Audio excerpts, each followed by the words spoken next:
Hello and welcome to When Wrestlers Act. I'm Jon Cronshaw and I'm joined once again by Colin. How you doing, Colin? Hello, Jon. We've just watched Series 4, Episode 21 of The A-Team. This was an episode called The Trouble with Harry.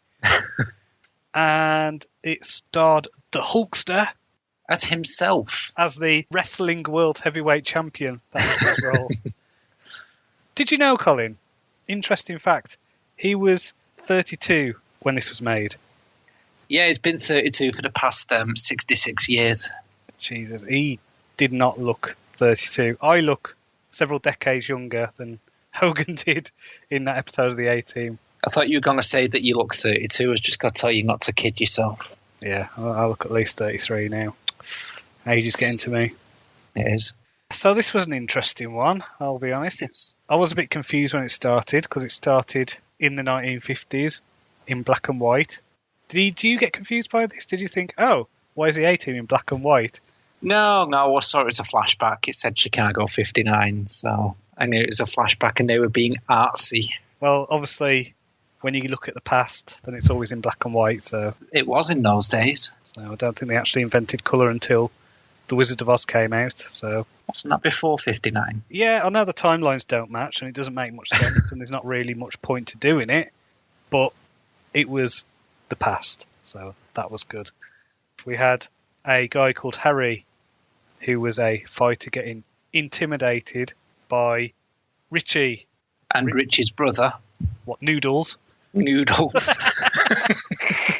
scary named Noodles. Noodles. Well, you know, Harry, he don't know the score.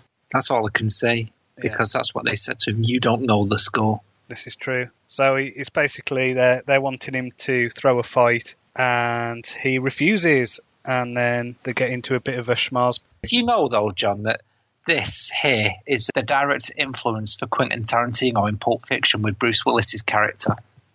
Yes, it did remind me of that a lot. It really did. And I'm not just saying that. I think you're saying that because you're racist, and just because there was a... just because they're both white? Yeah, just because there was a big black fellow who was after money.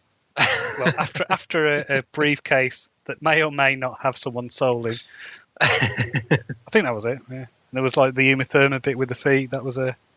Yeah, and Hannibal talking about Royale with cheese. And it had that bit with BA doing a Bible quote as well. Yeah. Before punching someone in the face. So we get the mobsters in the present and then after Harry. So the present is the mid-1980s, not the year 2019, which in our past experience has been represented as a really terrible dystopian future where everything's messed up. And sorry, that's the news. No, this is... What is it? Harry is in hiding because some goons are after him. And his kid, I don't know, he gets beaten up. Who, Jeffrey? Jeffrey. He doesn't get named until later. We don't know who he is. He's just some kid who can't act. I wrote that here. He's fucking terrible. He is every 80s child actor, but I think he was probably about 20. Yeah, he was terrible at acting. And I think what made it worse was he appeared in scenes with BA. And so when Mr. T was acting and Jeffrey was acting, I say acting, but what they were really doing was just reciting lines as if nobody else was there, because there was no connection, no chemistry. It was hardly Alan Rickman and Bruce Willis in Die Hard. No, it certainly wasn't anything like that. So, yeah. Or, what's his name? The boxer guy from Pulp Fiction, wherever he's called. Bruce Summit. Forsyth? No, I don't know. Bruce Springsteen, that's the one, yeah. So we have a thing, and there's references to Hulkster getting into Hollywood and his amazing script and all this stuff. And so this is where Hulk Hogan turns up to the youth centre. Now, this is good. I like this. In the other A-Team with Hulk Hogan in, that was an episode about saving a youth centre. There's always a youth centre involved. Yeah, so I liked it. I think there's a reference to the youth centre. So that's good. And Hogan turns up, mobbed by kids. The kids love him. He's like a Michael Jackson kind of Gary Glitter kind of character. Really likes spending time with children, likes having them around. I'm sure that kind of thing wouldn't cause him trouble. Why would it? That's what I'm saying. I'm just saying I'm sure that spending a lot of time with kids around you, hanging around youth centres as a 32-year-old man, maybe he's not, maybe he's in his 50s pretending to be in his 30s, I don't know. But have you ever wondered what would have happened if Biker Grove had carried on and Jeff in the youth centre? In the U-Tree, yeah. Oh no! PJ's playing! It's like, now he saw everything, mate. He saw everything. You're going to hell. Yeah. So it's the Angel of the North, Colin. Angel of the North. BA goes, "Oh, why were you beaten up?" Referring to Jeffrey, who's also at the youth centre when Hulk Hogan. Oh, he's been sleeping rough there, hasn't he? And he looks terrible. This is where we go, well, my mum's dead, and my dad, all he ever sees is the bottom of a bottle because he drinks a lot. So it's like, yay, we've got his background already. He's dead mum, father's an alcoholic. Did you hear the music when Hulk Hogan turned up? I did not recall. I don't know what it would be. I think it's probably called something like The Leg of the Tiger or The Eye of the Giraffe or something. It was like a bit like Eye of the Tiger. It was close enough, but it wasn't quite there. Fair enough. Hulk Hogan also said all right a lot. I don't know if you saw that. Yes, I did notice that. And I'll tell you what else he said a lot is, we can take the limo. All right. Now then. Just saying. Similar kind of... I'm not suggesting that, but, guy with long, light hair, spends a lot of time with children. Hangs around with someone who smokes cigars. Did you think, watching this, that Hannibal looks like latter-day Eric Bischoff, or is that just me? I can see what you mean. I noticed that he was always wearing gloves as well. Gloves and a big cigar. And I actually Googled Hannibal Smith's gloves whilst I was watching this, and I came across an 18 forum, and some woman wrote on there, does anyone else have a thing with for Hannibal with his gloves on? Did they say no? There's a lot of people quite positive about it. Wow. Jeffrey, he goes off on his bike, and Hannibal's suspicious. And what do you do if you see a kid going off? You follow him in a limo. Let's follow him in a fucking limo. and there's a bit with Hulk Hogan and BA arguing over who's going to drive the limo. BA not knowing how limousines work, I guess. We realise quite quickly that the kid's not heading home. And Hulk Hogan comes out with a great line of, "This is a terrible neighbourhood," just in case you didn't realise that. You delivered it quite well there, John. I know. I think a bit too well, to be honest. Too much into that. And so you had the sizzling chemistry between him and BA on the screen as well when they're conversing, so that was good. And then the cut to the B story, which is basically Murdoch and Face trying to score with some identical twins. Face was wearing the shiniest suit I've ever seen. Yes. I'm going to refer back to a line that you said in our very first episode that has always stuck with me, which was, it was a Rhapsody in polyester. Which, funnily enough, was also Dirk Benedict in that first episode. Yeah, it was, wasn't it? Of all the straight actors who've been on our fabled podcast, I think he's been on it the most. Really? Says a lot about the quality of stuff we watch. Says a lot about the quality of his acting career, to be honest. Poor bloke. Murdoch also has a suit on, which is just crazy, if you can imagine such a thing. This is basically the story all the way through. Is they're trying to score with some identical twins, and every time they're about to go, let's go and have a date, someone would call on Face's massive mobile phone. And they'd be like, you've got to come and deliver the money to the goons or something like that. So... And Hannibal was all, you should never have answered the phone. Crap soldier of fortune he is. You should always answer the phone, otherwise how will you get your soldier of fortune in the business? This is where Hannibal calls Face on a big phone. He tells Face to investigate Harry Sullivan. They have to go and do that. So Harry's hiding out in a cinema and he is drunk. We find out that he'd basically sent the Jeffrey kid to make a drop of money. Yes. Oh, you see that in the first scene with Jeffrey, actually. He puts the money in the back of a car because he knows he's getting tailed. Yeah, so he stashes 10 grand, £10,000 is what in dollars. Yeah, this is where BA, Hannibal, Hogan, they turn up. Hogan grabs the ball and smashes it in like just the weirdest way ever. I don't know what he was trying to do or anything. He says he's real sick and then smashes the bottle. And that, John, is how you cure alcoholism. Yes. Just grabbing a bottle, smashing it. And that's him on the wagon for life at that point. He's probably a born-again Christian as we speak. There's like two gangs of goons going on in this, isn't there? Because there's the goons who are to do with, I don't know, Harry owes some low-life nightclub owner type goons stuff.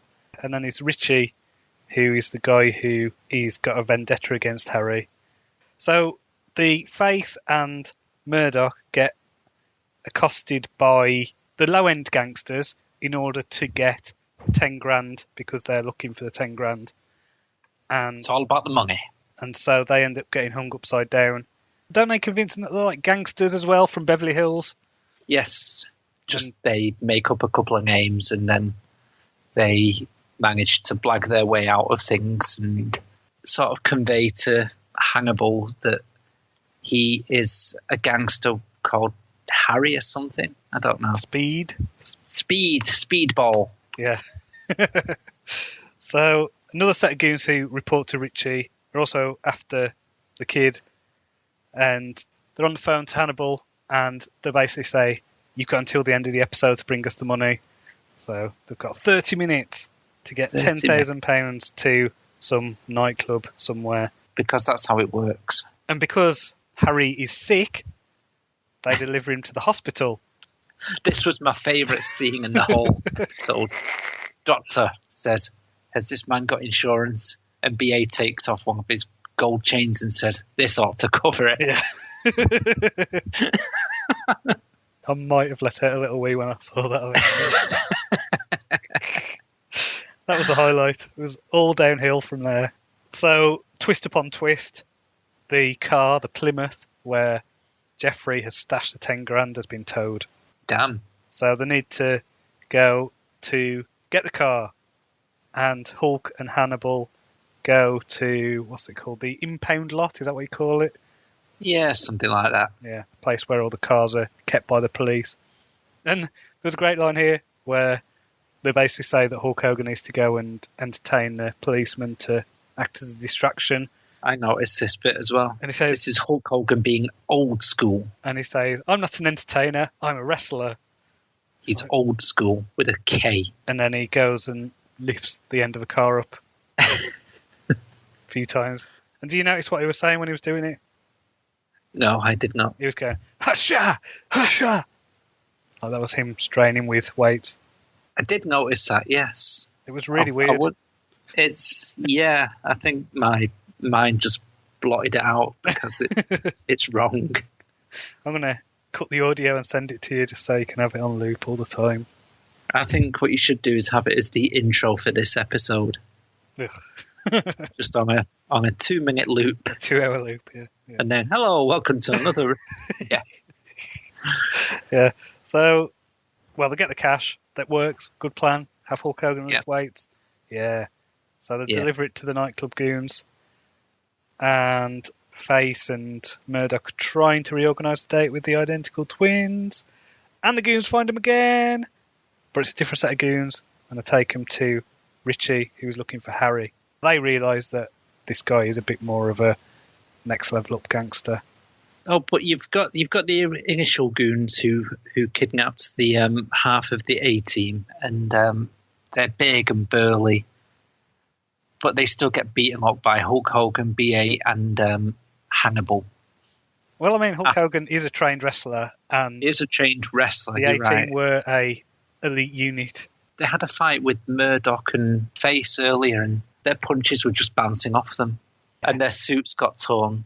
But that's not where their talents lie. Oh, it's true. Murdoch was a pilot. And Face is really good at changing his face. Is that where his name comes from? I think so. He's like a disguiser, isn't he? But all his disguises look the same. Yeah, because he's got one face. Oh, right, okay. It's like, oh, yeah. Well, you said that he changes his face. Well, no, he tries to. Oh, okay. Don't call me out on inconsistency, Colin. We're going to be here a long fucking time. This is where they go to the hospital with Richie, and he walks in with flowers, and he goes, "Hi, I'd like to see Harry Sullivan, please." Then he goes in, and then guns go off everywhere. You can go into a hospital and shoot lots of guns, and it seems fine. There's no police. It's normal. Yeah. It's like being in London. And there's a lot of bullets, I have to say. After watching Last Action Hero, this just seems silly. It's like, oh yeah, of course there's going to be 1 million bullets in that pistol. Well, Last Action Hero is at least logical. We find out about Harry killing Richie's brother 25 years ago, and it was like, you killed a man? That's what Hulk Hogan said. Yes. And he says, they wanted me to throw a fight. Well, like Bruce Willis in Pulp Fiction. Yeah, but he goes, well, no true man would ever throw a fight, blah, blah, blah. He's like, yeah, I've been living with that honour for 25 years. And then he's like, oh, by the way, it was an accident. Like Bruce Willis in Pulp Fiction. Yes. There's a great bit in the fighting where Hulk Hogan and BA throw one of the goons out of a window, causing damage to a hospital. And they do a weird, they throw him out, and they kind of brush each other's hands off and do high fives, and they do some weird, we're best friends, we've got a best friend's handshake. That was very sweet. I noticed that as well. Yeah, and didn't they make some weird nee noise or something as well? That was good. I'm afraid you're quite correct. Yes, so that happened, and it was real. And for some reason, they get what happens. Blah, blah, blah, blah, blah. They find out, so they take Richie prisoner, and they go, oh, you can have the glory for this one to Hogan. And they end up finding out that there's going to be some delivery at the wharf. And so they That's always got to be at a wharf. Yeah. We're around the boats and stuff so they can shoot things, and people diving away from explosions, which happened. Didn't the nightclub goon turn up as well? Finds Harry they did. In the hospital, so that got a bit awkward. They threatened to throw Harry's son out the window, so Harry would cooperate. He goes, oh yeah, they're in this warehouse. And they're like, oh, okay, we'll go there, we'll listen to you, that's fine. And then they have the showdown at the wharf with all the Richie's thugs.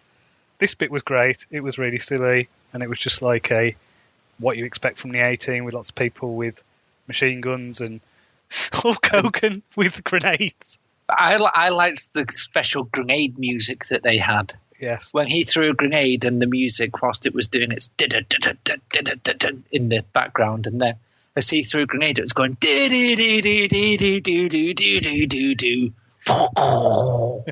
and then they'll throw another grenade and it'll make a slightly different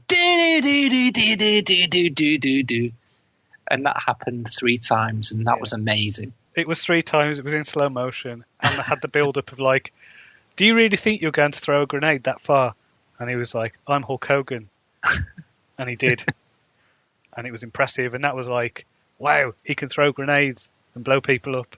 He's a real American hero. In fact, they didn't play Real American, did they? They played... They should have. Leg of the Tiger or whatever it was. Eye of the Peacock. So it's done. The violence is all settled. Everything's fine. Yeah, these few people have taken out 2 different gangs, complete with a whole shipment of heavy armament. They're pretty good. Well, they are elite soldiers.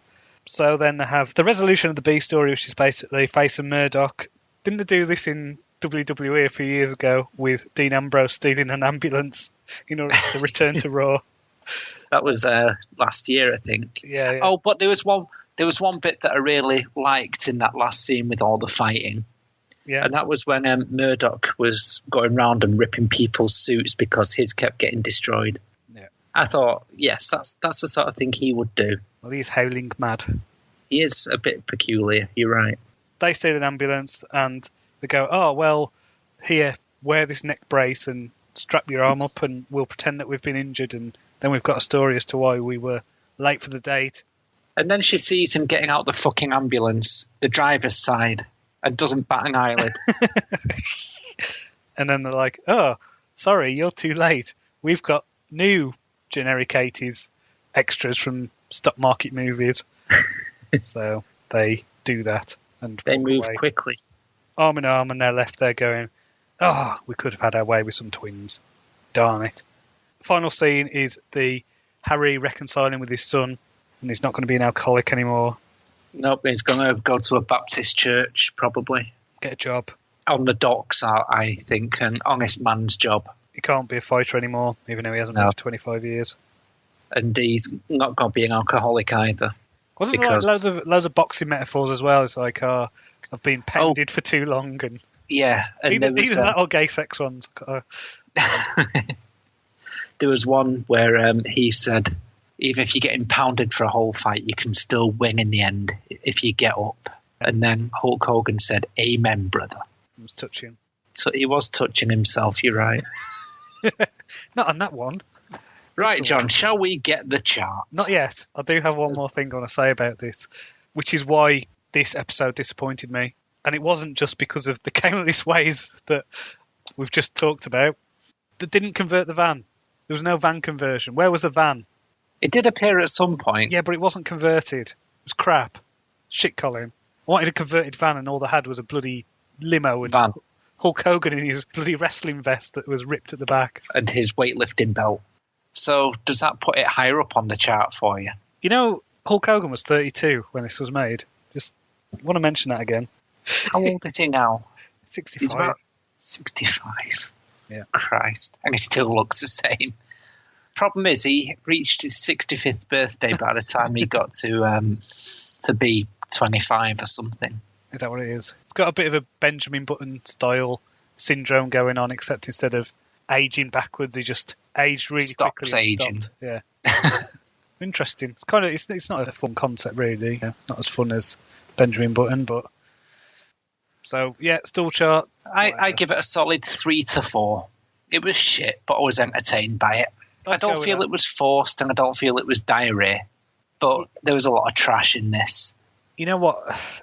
It's difficult because while I was entertained, while it was fun, it's got to be the one that's like some of it's solid, some of it's not. It's not. All right. We'll go for a 4 then. Okay, because I don't think it was too mushy. The reason is because of the kids' acting, because of Hulk Hogan's acting, BA's acting. Oh, but BA had the scene with the gold chain. That negates everything. Yes, it does. Okay.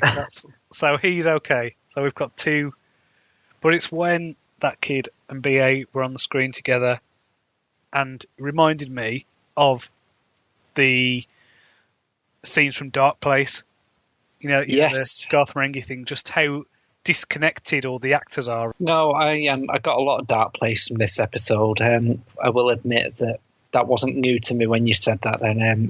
I did get a lot of Dark Place. Yeah, that was probably just because it was in a 1980s American hospital. So, but it was all the stiff acting. Yeah. And Hulk Hogan being the same heroic person as Garth Marenghi, Dr. Rick Douglas, MD. It would have been better if it was, to be honest. I think I might have to go watch Dark Place now. I'm thinking that. Oh, they should make more of that. They made a spin-off. It was man-to-man with whatever is called Richard Ayoade's off-screen character. Okay, I didn't know that. Is it any good? It's all right. It's just pretend interviews, not as good as Alan Partridge. But it's fine. It's just not as good as Dark Place. A few things are. If you want to support us on Patreon and you're not already, visit patreon.com/WhenWrestlersAct. And if you want to help the show, please retweet us on Twitter. It's at WWA Podcast. And suggest things for us to watch. We're getting followed on Twitter by Vince Russo. Oh, it's because he knows. That reminds me. We need to bury him. We do. We've not done our Vince Russo burial. So let's think how we can bury Vince Russo. I bet if Vince Russo wrote an episode of the A-Team, they'd put an A-Team van on a pole. That's all right, isn't it? That'll get us on Castrate. Yeah.